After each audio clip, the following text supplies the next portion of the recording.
Good afternoon, everyone. Welcome in. Welcome to this month's webinar focused on AI, artificial intelligence in human services. This is the National African American Child and Family Research Center's Research Capacity Building webinar series.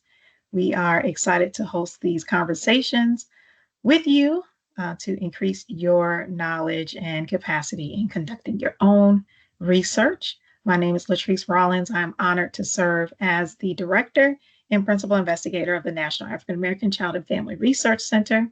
Just want to share with you all a few notes before we get started. We are definitely making sure that you understand anything that is shared here are the views of the presenters. They are not the views of the Administration for Children and Families, the Department of Health and Human Services, the Office of Planning, Research, and Evaluation, and nor Morehouse School of Medicine. So we just want to make sure we share that disclaimer. Also know that we are recording this session. We will make sure that you all receive the recording. It will be posted on our website along with, the slides and presentations. You are free to ask questions in the Q&A box that is located on your menu. You are free to ask questions. We will answer the questions at the end of the session. And so I want to get started here. Again, we have dynamic speakers who are really going to share their wisdom with us today, and I don't want to cut in on their time at all. So first, we're going to hear from Dr. James Washington. He is the project director for Aim Ahead, which is an initiative to build artificial intelligence and machine learning capacity and develop a pipeline of scientists in artificial intelligence and machine learning. He has also a background in being a data science ethicist, a minister scientist, and he is a researcher who possesses over 20 years of experience in the healthcare and nonprofit sectors. He has specialized training in computational genomics and community-based system dynamics, which he'll tell you all about in a few moments, as a community-engaged simulation method for problem solving. And so I'm going to turn it over to Dr. James Washington. Okay, pleasure to be here.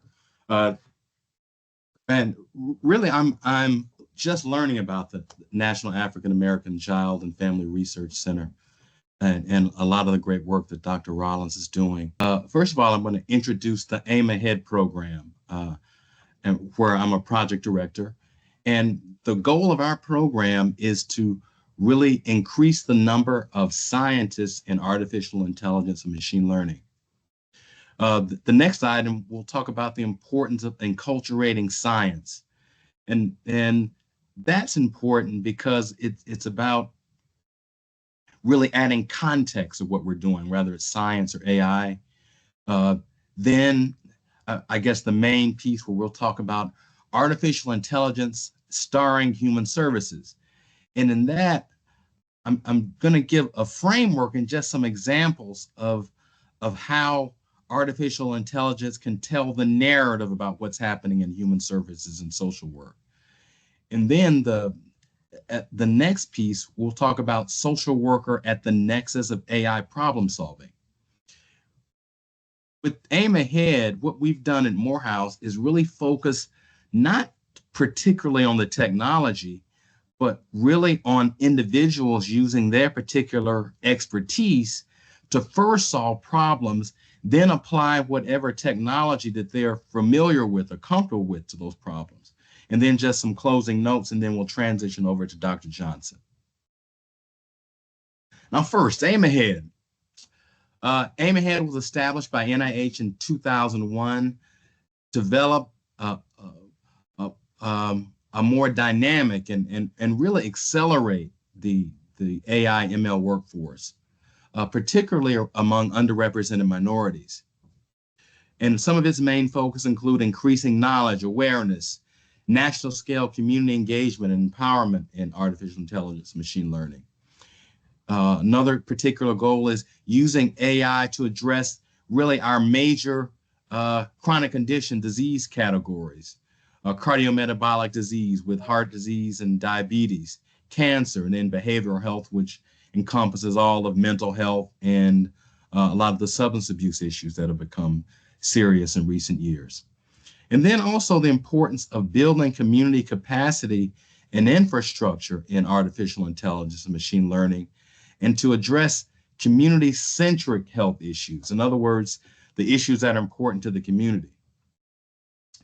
Now why Morehouse really identifies with what we're trying to do with Aim Ahead is really based on our mission. And so community engagement is important to us. So in developing Aim Ahead in both our culture and the way in which we've approached both scientists, students, community members, is we want to create an authentic community of scientists, researchers, and stakeholders. We want to demonstrate a commitment to the ethical use of data in healthcare, and then mentorship and facilitating career development, whether it be academic or entrepreneurship and working in industry are important to us.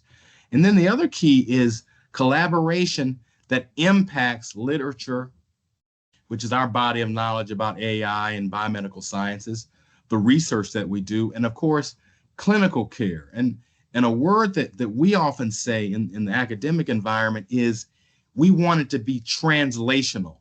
And by translational, we mean impact, quick impact, not a lot of theoretical exercise where things take 20 years, 50 years to develop, but the kind of impact with our research where we can see it among our populations and the people that we serve or see it in clinical care. So our ultimate goal with Aim Ahead is to create an ecosystem with an authentic community that is committed to ethical implementation of AI and data. And this ecosystem reproduces itself by the mentoring that we do. And then again, back to being translational. We want to impact education, research, and clinical care through multi-sectoral collaboration, which basically means we want AI and our effort to impact everybody. Now, that word enculturating, I haven't really defined it yet, but enculturating in this case is an example of what we've tried to do with our Southeast Hub and the ecosystem that we're creating for the Southeast region of the United States. Our core values that you have in the column on the left: community engagement, health equity. We prepare and graduate health scientists, doctors, Ph.D.s. And then we're also committed to multidisciplinary, translational, there's that word again, impactful team science. So our vision of an AI ecosystem aligns with that in terms of our authentic community and relationships. And as people in the human services industry, you understand clearly how relationships play a role in you being able to effectively do your work.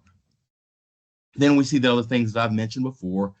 Ethical use of AI ties to our commitment to health equity and developing health scientists of the future, building youth pipelines to the work that we've done in our institution, match with what we're doing in terms of mentoring and AI community development, career development, excuse me. And then finally, working together, collaboration is, in this case, we're going to give you an illustration of how you are scientists. You are a system scientist. You are a community system scientist. And you can work along with us and co-design problems with us, define what the areas that are biggest concern in your communities, among your client base are, along with us, with some of the tools that we share, with the ultimate goals of those being impactful in different areas. Now, the other half of enculturating science is appropriating culture and inviting people in. Now, the reason that enculturating science is important is the culture of the entity or the body or the individuals designing a certain AI ecosystem or building it, that culture imposes on the technology. Now, later on, Dr. Johnson will go into more detail about some of the things in terms of algorithm development with AI and some of the bias and other things that we have to watch out for. But understand that culture imposes on technology. And therefore, when that enculturation happens, that imposition happens, it alters who participates. What's studied? What are the priorities of the data? Who controls that narrative? And even how data is interpreted. Now, in this example, I've given different images of counselors dealing with either a family or a youth situation. And all these images were generated with an AI tool. Now, when we use enculturation in terms of our methods, the images, the language that we use will change from group to group. We wouldn't talk the same way to a group of seniors over 65 as we would with a group of adolescents, or if our audience was a group of graduate students or medical residents. And so often in science, particularly in AI, there's a danger of scaring people away and intimidating them because we're not making the science accessible to them. And that's what images can do as well as data. Now, the next exercise, besides after generating those pictures with AI, is I then took 4 different generative AI tools: ChatGPT, Microsoft Copilot, Gemini, and Perplexity.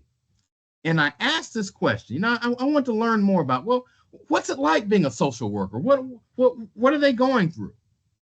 So here was my question. So based on PubMed articles, which a lot of us in academic institutions use in healthcare, since 2020, describe the condition of the typical U.S. social service worker or human services worker who deals with client management on a daily basis, and especially those dealing with troubled youth and children.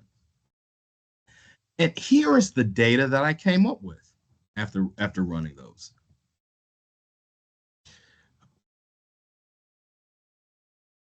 The typical experience for the social worker since 2025 is one of duress, where there's high levels of emotional exhaustion observed in 70% of social workers. Social work burnout is highly prevalent. Depersonalization, and what some folks term as compassion fatigue, affected nearly 50% of social workers. And then you can see this bullet point where those in the mental health field, nearly 80% of them reported high emotional exhaustion. We also see a correlation between social work burnout and lack of supervision. And just to be more granular, particularly when I saw some of the data that looked at urban versus rural, a rural social worker may have more autonomy and maybe less bureaucracy to deal with, but they're also prone to being out on an island, having to deal with the needs of their community. So there's a give and take to that. And then some of the obvious things: significant decrease in job performance for burnout shows, and of course, absenteeism increases.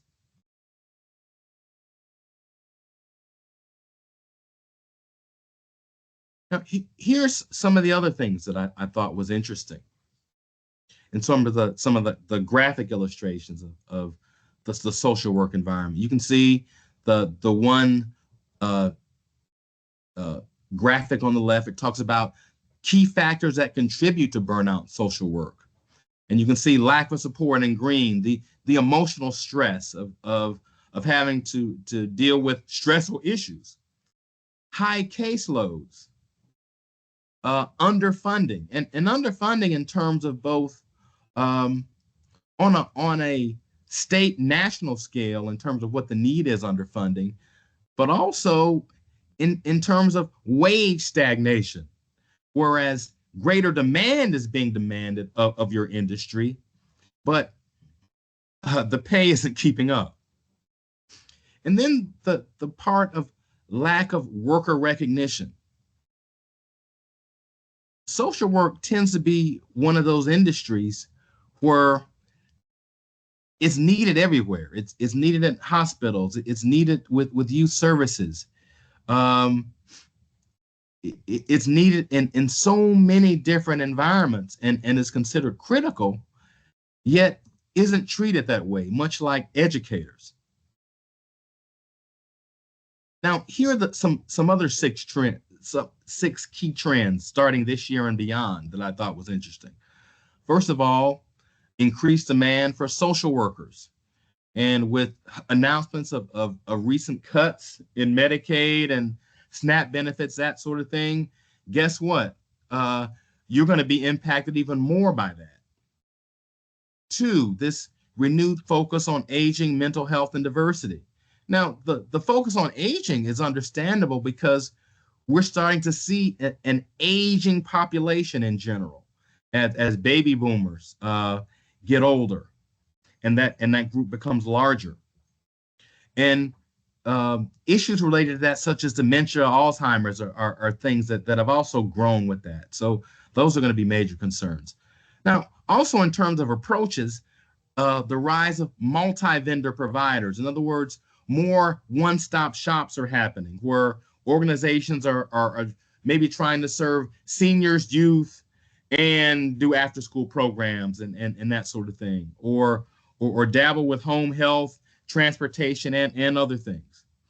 Again, there's some pros and cons to that, whether an organization diversifies or one of the popular methods in partnerships is contracting those services. Again, pros and cons of that, but they expect more of that to happen. Now, these last three that I want to highlight. Now, we put all of these under the category of AI, but they're really kind of different.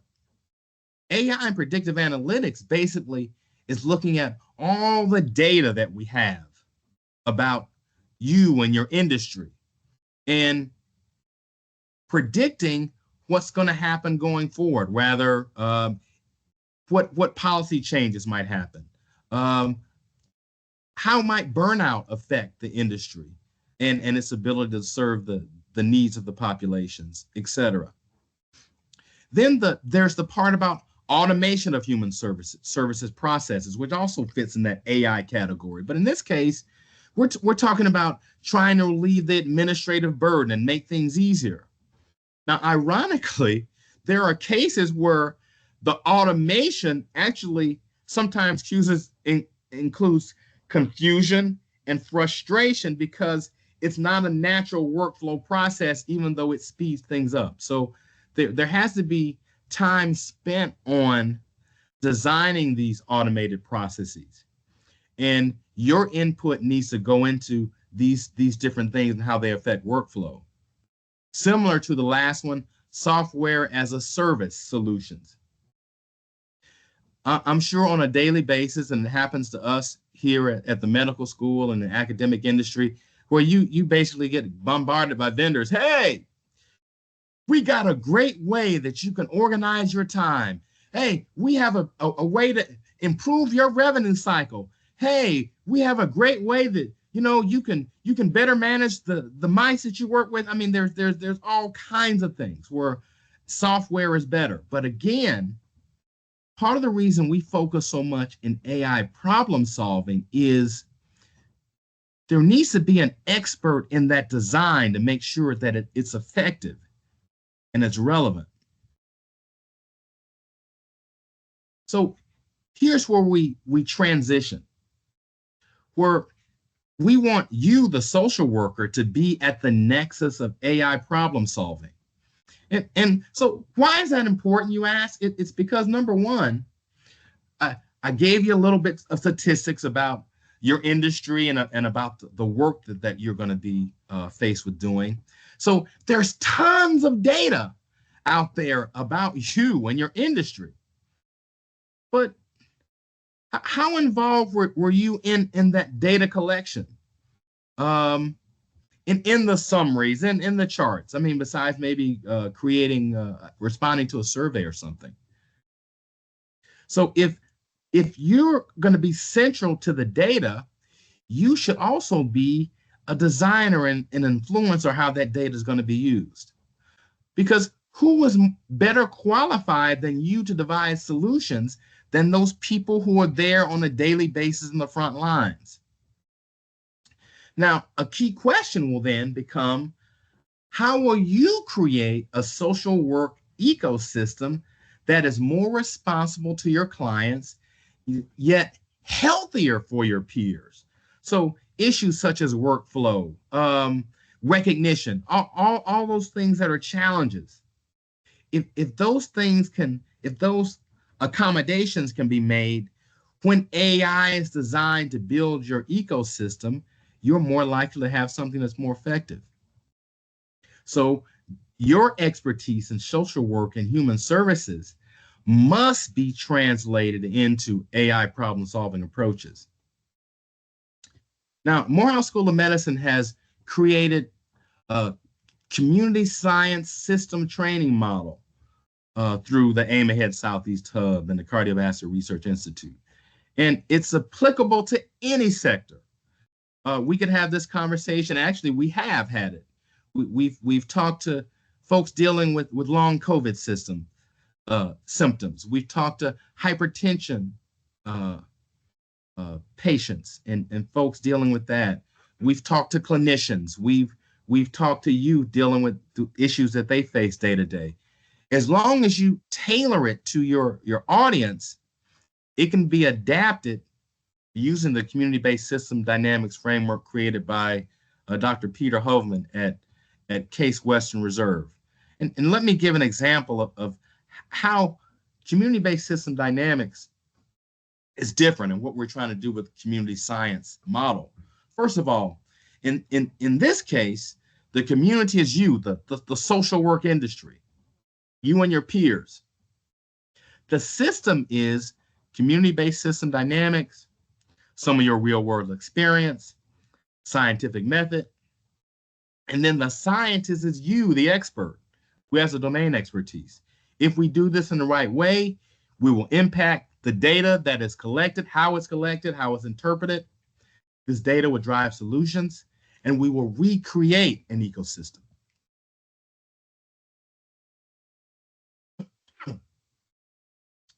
Here's a formal definition of community-based system dynamics. I'm not going to read the whole thing, but I just want to focus in on how the method involves communities in the process of understanding and changing systems. And how it differs from, say, focus groups is that, if I'm having a focus group, I'm basically trying to have it moderated in a way that if you, the community, give input and you give some outlier response, oh, wait a minute, that doesn't answer my hypothesis, I'm going to rein you back in. But with community-based system dynamics, your answers define what the priorities are. So after the community or the group defines those areas and we reach a consensus, then we introduce the AI, the system dynamics. So in a nutshell, the ideas that you come up with in terms of your hopes and fears, your real world experiences, your ideas, things that you see might work that aren't being tried because of bureaucracy or different policy restraints. Plus the AI, where we will introduce the informal mapping and the simulations, and the system, the behavior is, again, the things that you have defined. So our groups first do this by hand, and then we put it into the computer and it shows everything simulated and looks neat. But what it ends up creating is that ideal ecosystem that, again, you and your peers, that community has defined, not us. And now a couple of key things I want you to remember. How, first of all, your expertise, your domain experience is important, but also why it is critical that you're involved in AI. It's not an option of, well, you know what, I don't feel like being bothered. No, it's important because who controls your data will control your ecosystem. And these four bullets on the right, who decides what data is important, who collects it, who interprets it, who tells your story with the data, are all things that it's important for you as a professional on the front line has to be involved in. You have to design this, the algorithms that go forth, the frameworks. Again, taken in account what the real world experiences and the workflow issues that you deal with on a daily basis, that someone looking at things from a distance may not see or know.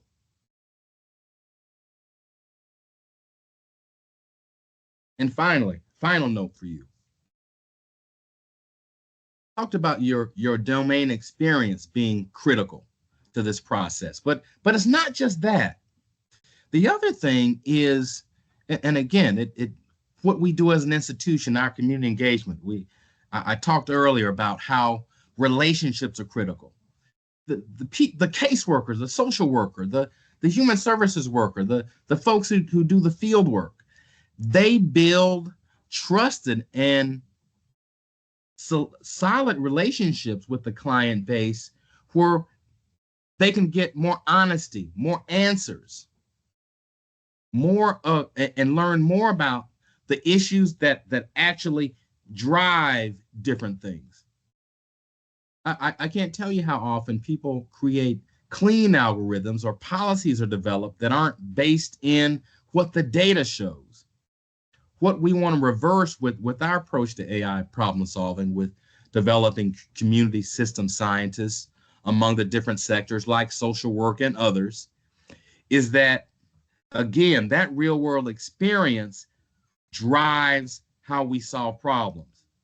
So because your inferences are going to be more real rooted in real world experience, and in most cases, the practitioner obviously contextualizes effective solutions far better than a theorist sitting at an academic medical center, no matter how many articles we write or read. At the front lines, so often when we have these workshops, people from the community bring up things we never even thought about or conceived. So closing. If you're interested in learning more about community system science training or community-based system dynamics, feel free to email me at jwashington@msm.edu. We're excited to come out and do more of these virtual webinars or even some in-person presentations about it, so you can get more familiar with the techniques and use it among your clients and your communities. And so now that I've sort of talked about a framework for problem solving, I'm now going to turn things over to Dr. Odis Johnson, who's now really going to define and illustrate uses, benefits, and challenges that accompany AI when applied to youth services. Thanks so much for your time. Awesome. Thank you so much, Dr. Washington, for your knowledge. And you all, again, if you have questions for Dr. Washington, feel free to put them in the Q&A. And if you have any thanks or comments or resources you want to share, feel free to put that in the chat. Now I am going to introduce Dr. Odis Johnson, but he is the Bloomberg Distinguished Professor of Social Policy and STEM Equity at Johns Hopkins University. He has faculty appointments in the Department of Health Policy and Management at the Bloomberg School of Public Health, the School of Education as Executive Director of the Hopkins Center for Safe and Healthy Schools, in the Department of Sociology at the Krieger School of Arts and Sciences. He also directs the Institute in Critical Quantitative, Computational, and Mixed Methodologies, which is a National Science Foundation data science training institute. So I'm going to ask Dr. Johnson to share with us. Great. Well, it is a pleasure and an honor to be here with you to discuss AI promises and problems for youth services researchers. This is a talk that is in part informed with my work at the National Science Foundation Institute in Critical Quantitative and Computational Methods.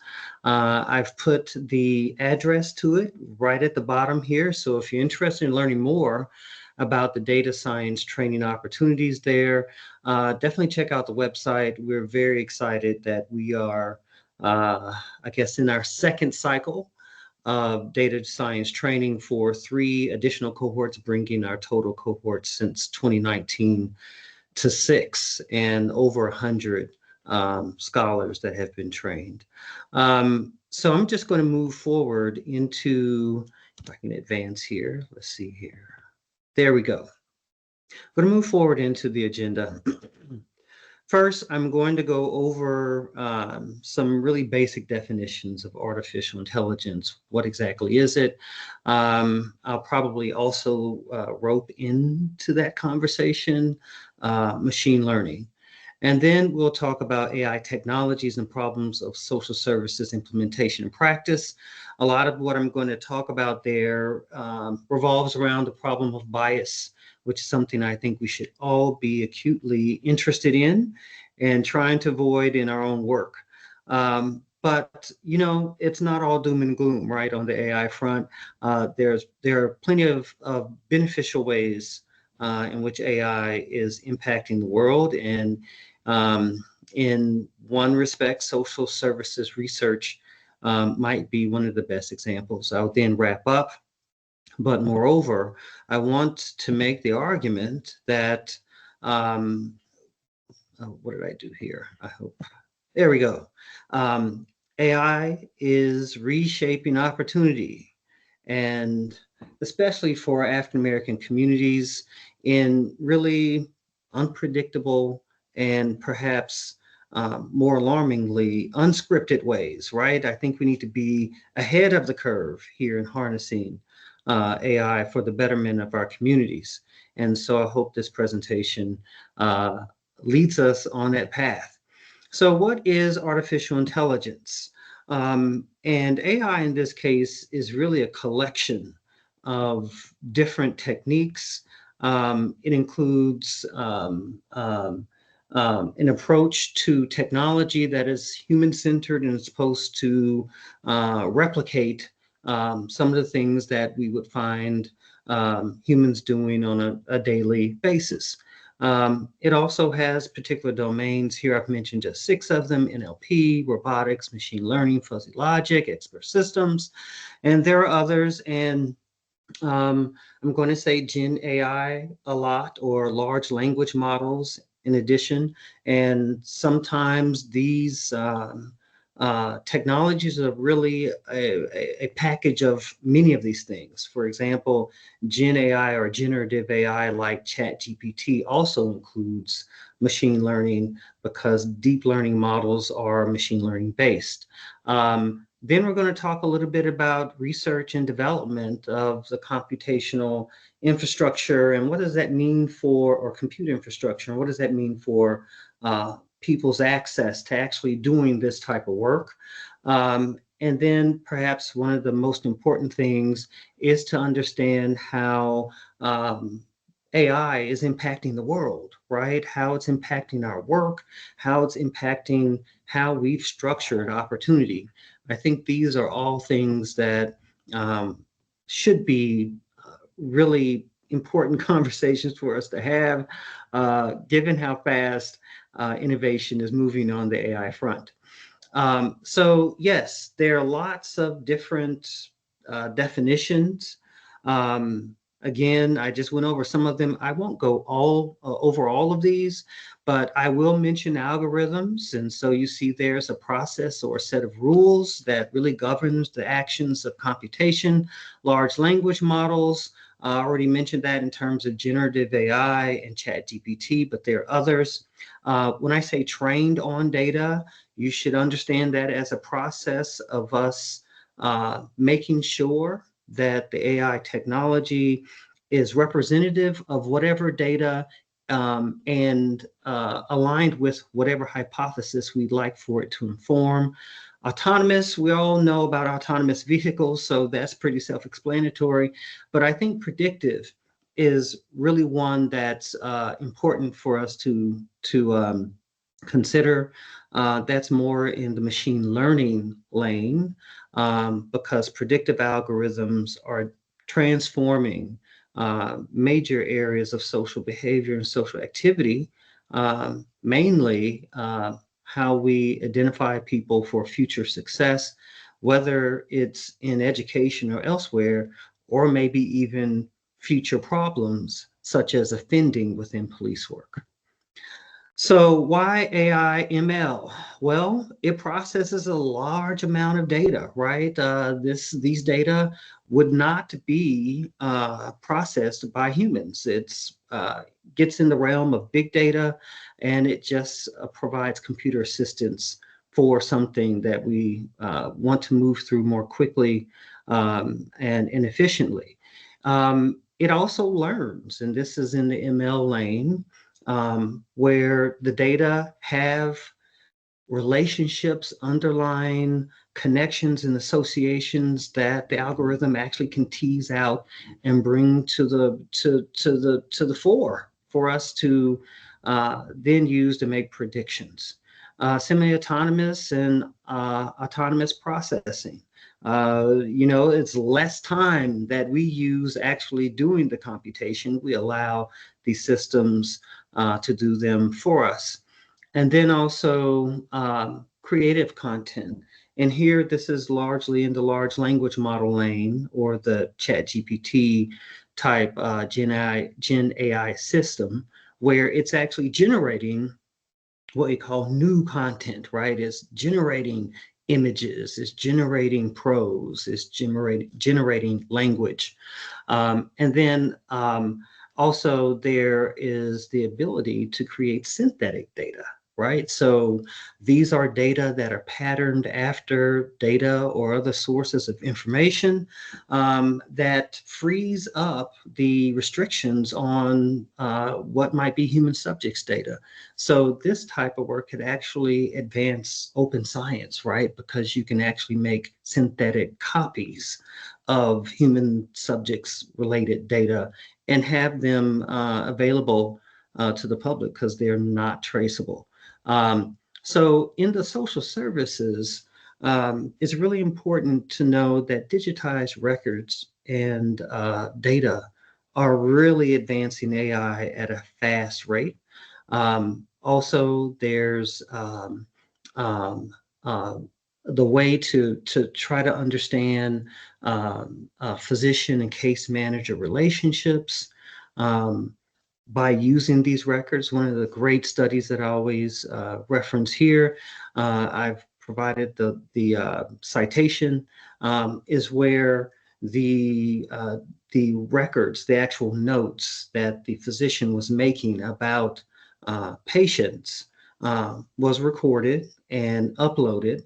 And it was a huge volume of these notes. And what it found was that white doctors were less likely to trust the reports of pain and other things that the patient was telling them when those patients were of color. And so this study here shows how you can actually do a sentiment analysis using natural language processing to understand whether racial concordances really impact bedside manner, right? And then there, of course, is the, I'm sorry, I think I moved forward too quickly there. Let me go back. I'm sorry, I've lost my place real quick. Oh, and then there are the tools in educational services. And here you have personalization, which is something that's moving really fast. I'm also at ETS as one of the leaders over in the AI research area. And we're now generating AI assessments of teacher empathy, right? Trying to understand whether teachers are empathetic and how to assess that empathy. But you can see that these technologies run the gamut from police work with Rashawn Ray's VRE work to other areas where we're looking at digitized vectors of faces, which would be with the facial recognition software and eye detection, which really gets into biotechnologies. So I've gone through like this overview, but I want to say that implementation has been problematic. We all know, or we may have heard of this study where all 5 of the facial recognition software availabilities or systems back in this day, I think this was 2022, were actually less accurate for Black women in particular. And it was kind of striking because it was across all 5 of the available facial recognition systems.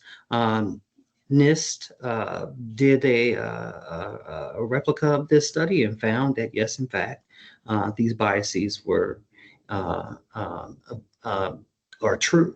And so since then, there have been some innovations on that front, and you'll find in general that private industry will often correct these biases, but only when the scientific research community shows that there are biases, right? So we really need you in the loop and trying to make sure that these data are representative and that the data that these systems are trained on is representative, and they do not advance any stereotypes, and that the accuracy and effectiveness of them doesn't cause undue harm to other systems, other populations.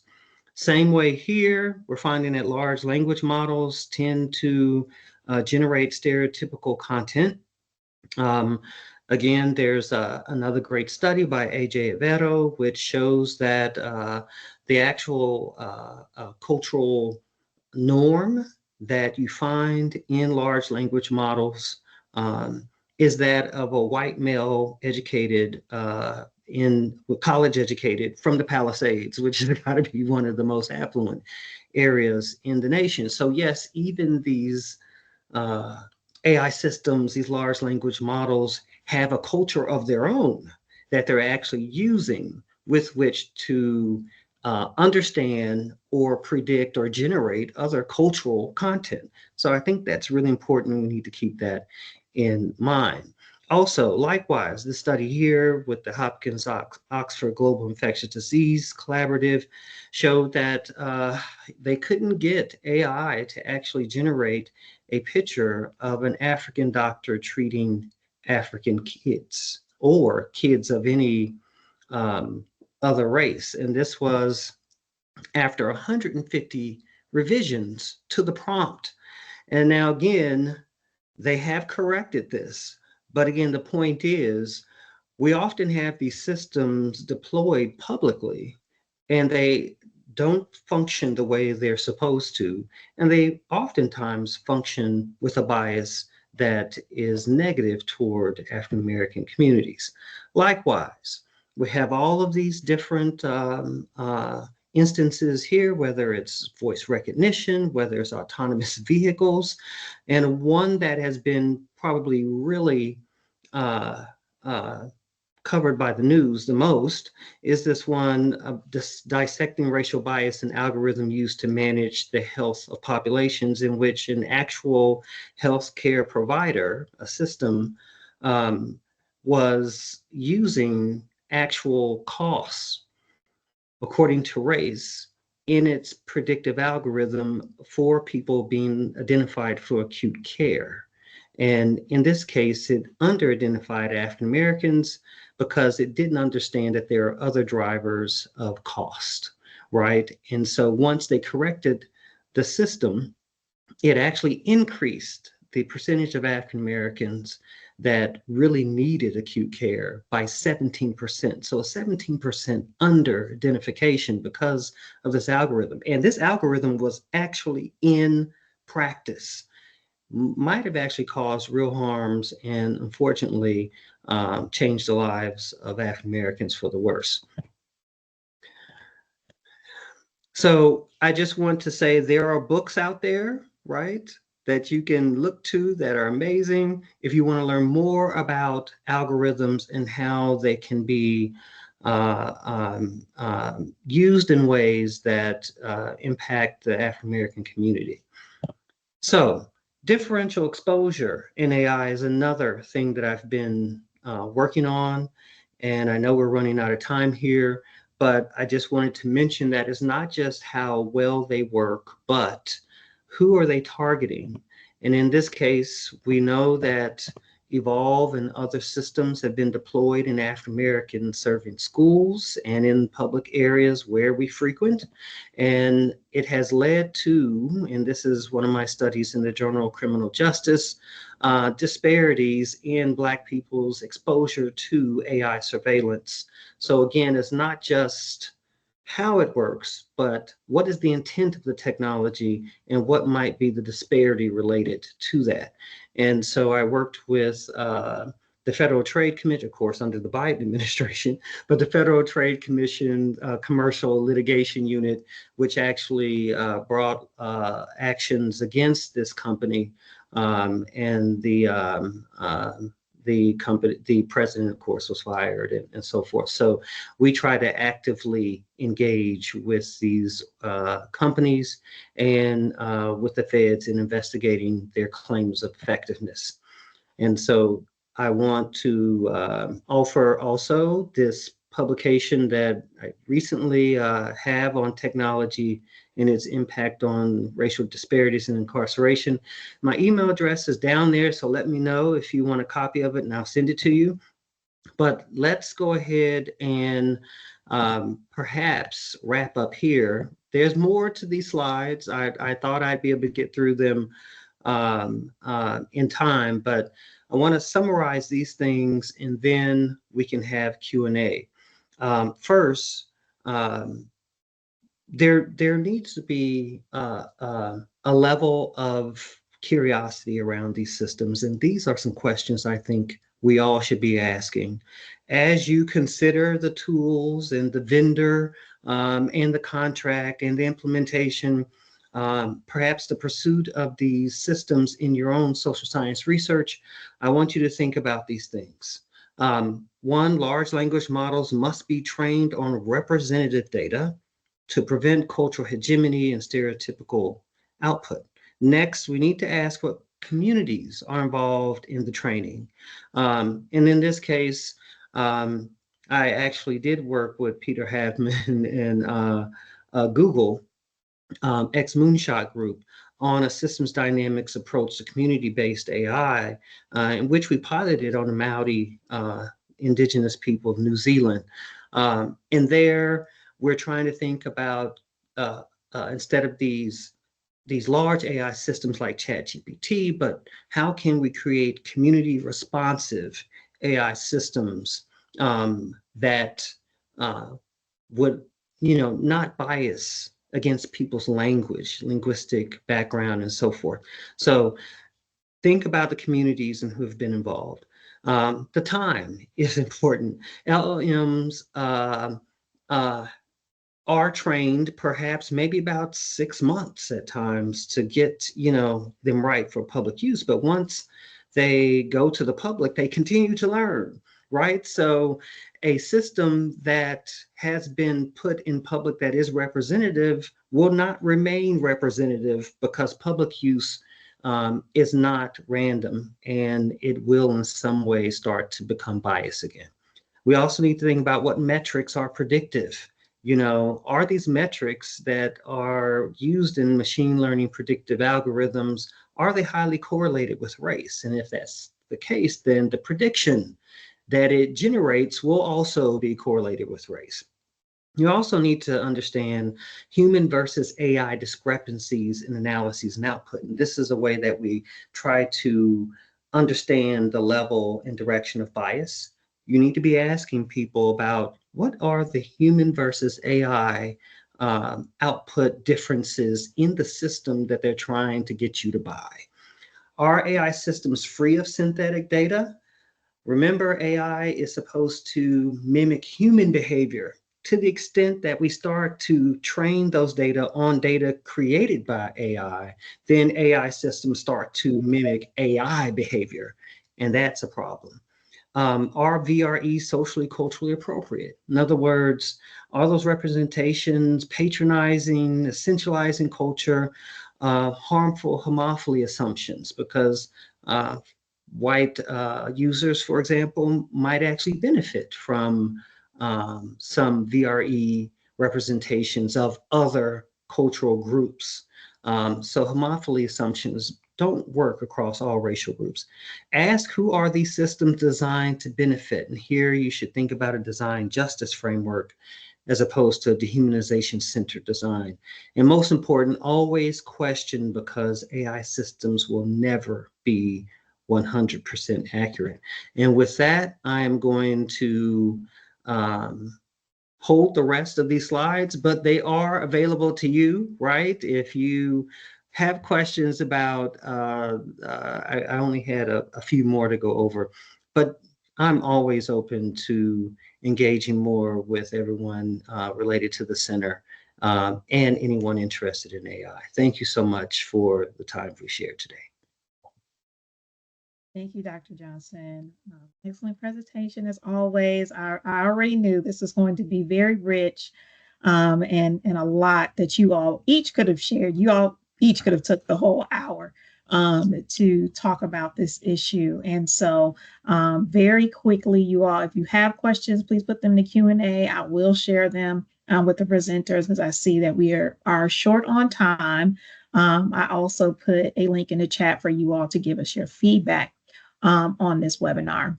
And so one question is, can you train the AI to change its biases? And if you can, then how would you do that?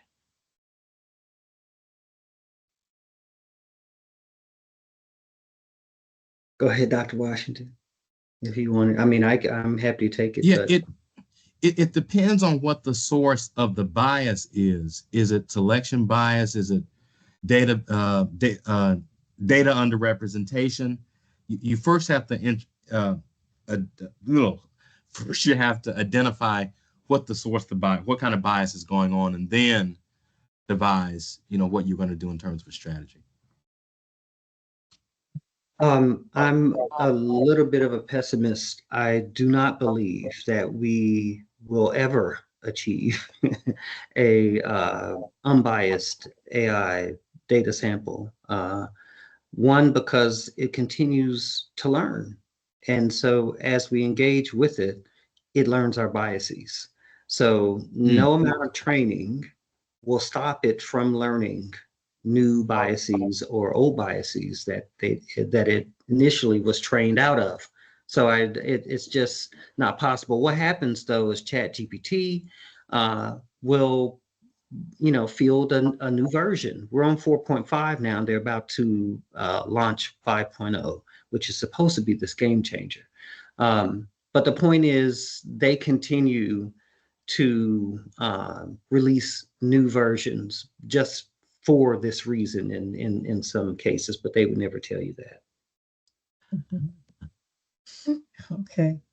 Yeah, that seems to be the top question, is just kind of about the bias and how to use AI, because we know it's not going away. It continues to be a topic of conversation. It's many funding opportunities are coming out about AI and how we can better use it. And so it continues to be a question of how do we decrease the bias in it for it to actually be useful, particularly for our children and families.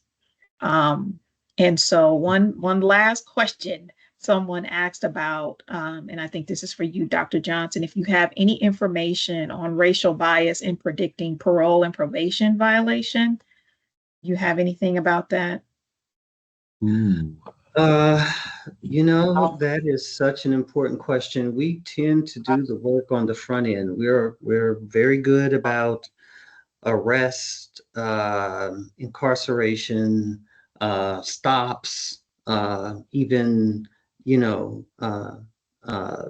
injury and death. related to policing, but rarely do we, get into the parole and other post-incarceration indicators. I would love to do more of that work. Mm-hmm. I think that's Just to put a plug in here for AI in actual social services research. We have a great case management HUD project where we're actually looking at voucher recipients and whether they are profiled more, surveilled more, and we're finding that their arrest rates are higher in the communities to which they move. Their stops are more frequent, even though crime does not increase. And we were like, well, how does Wow. crime not increase but arrests go up?